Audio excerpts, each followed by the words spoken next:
Hospital के ward में रूही और अनोखी दोनों आपस में बात करने लगे। ज्यादातर रूही अनोखी से बात कर रही थी क्योंकि एक्सीडेंट के वजह से और दवाइयाँ की कड़वाहट से वो कुछ ठीक से बोल नहीं पा रही थी।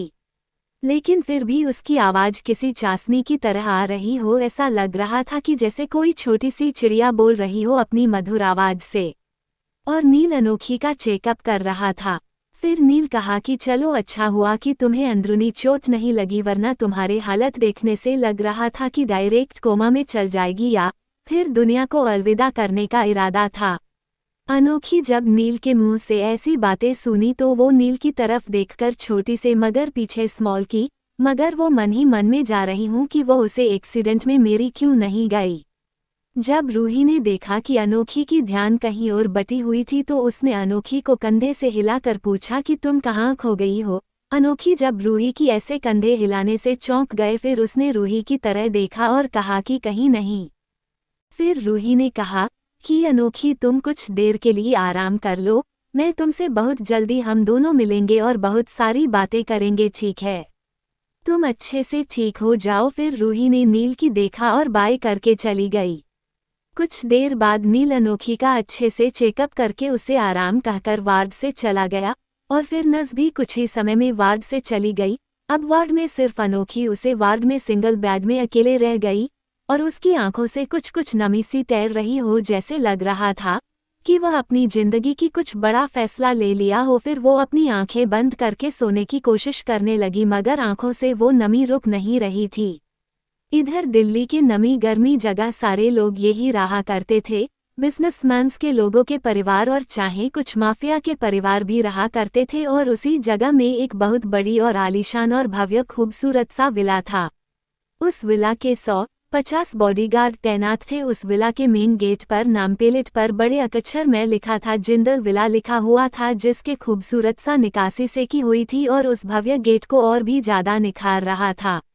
बड़ा एंट्री गेट और बाउंड्री डोर, बहुत बड़ा स्टील या रॉट आयरन गेट, ऊंची बाउंड्री वॉल पत्थर या मार्बल क्लैडिंग, गार्ड रूम और सीसीटीवी कैमरे, बल्ब, गेट के दोनों तरफ डेकोरेटिव पिलर और लाइटें।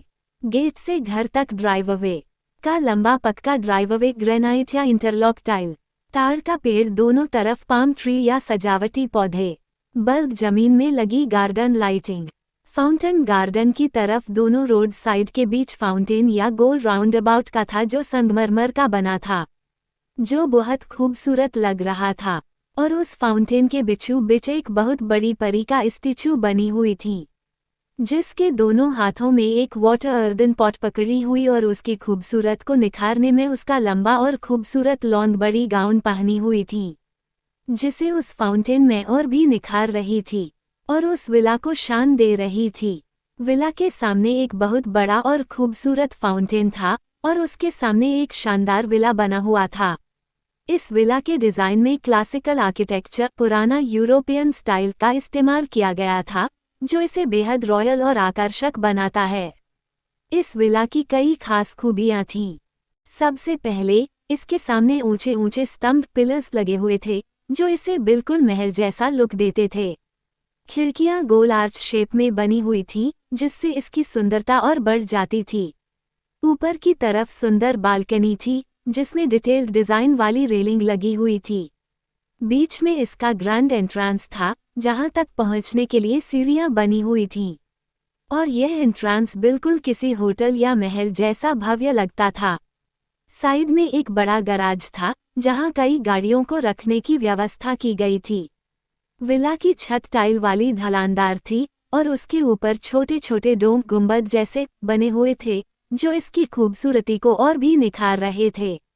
विला के अंदर का माहौल भी बाहर जितना ही था शानदार और आलीशान था। बड़े बड़े हॉल में सॉफ्ट लाइटिंग, महंगे झूमर और क्लासिकल डेकोरेशन पूरे माहौल को रॉयल बना रहे थे।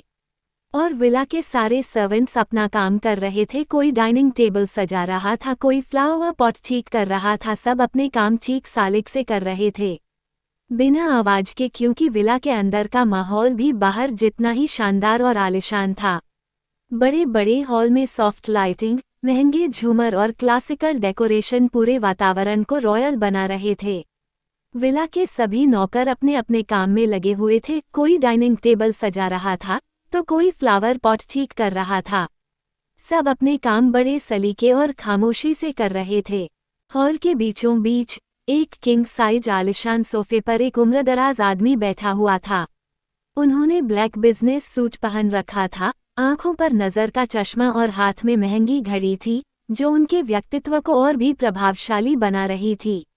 उनका व्यक्तित्व बिल्कुल एक राजा जैसा था, सीधा, आत्मविश्वास से भरा और बेहद शांत। आसपास की खामोशी और लग्जरी माहौल उनके रुतबे को और भी खास बना रहे थे। पास में रखी टेबल पर चाय का कप हल्का हल्का भाप छोड़ रहा था, जैसे वह इस सुकून भरे पल का हिस्सा हो। वह बड़े सलीके से अपने हाथों में अखबार पकड़े हुए थे और पूरी शांति मिली आनंद जिंदल से अभय के दादा, जिंदल परिवार के हेड मेंबर और पूरे परिवार की नींव। इसी बीच विला के अंदर बीचों बीच बनी लंबी सीढ़ियों से एक औरत नीचे आ रही थी। उसने हल्के पीले रंग की साड़ी पहनी हुई थी, जिसमें सुनहरे रंग की झलक उसकी खूबसूरती को और निखार रही थी। उम्र अधिक होने के बावजूद उसके चेहरे पर एक अलग ही नूर था। ऐसा लगता था कि अपने जमाने में वह बेहद खूबसूरत रही होगी। उसके अंदाज में सादगी, समझदारी और दयालुता झलक रही थी। उसके चलने का अंदाज और मुस्कान जैसे पूरे घर में जान डाल देते थे। वो उसी शालीनता के साथ आनंद जिंदल के पास पहुंची और धीरे से उनके हाथों से अखबार ले लिया। फिर उसने अपना सिर हल्का सा बाएं ओर मोड़ा और उनकी ओर देखा। कौन थी वो और जो आनंद जिंदल के पास आई, और कैसे होंगे अभय के परिवार के साथ उसे पढ़ रहे थे। उनके बैठने का अंदाज ही बता रहा था कि वो कोई आम इंसान नहीं, बल्कि एक रुतबे वाले, असरदार और प्रभावशाली शख्स हैं। और प्लीज़ दोस्तों, आप सब मेरे चैनल SR नोवेल को सब्सक्राइब कर, और हाँ दोस्तों, आप सबको जिंदल विला और फाउंटेन कैसे है दिखने मैनी टू आप सब मेरे टेलीग्राम चैनल को ज्वाइन करें।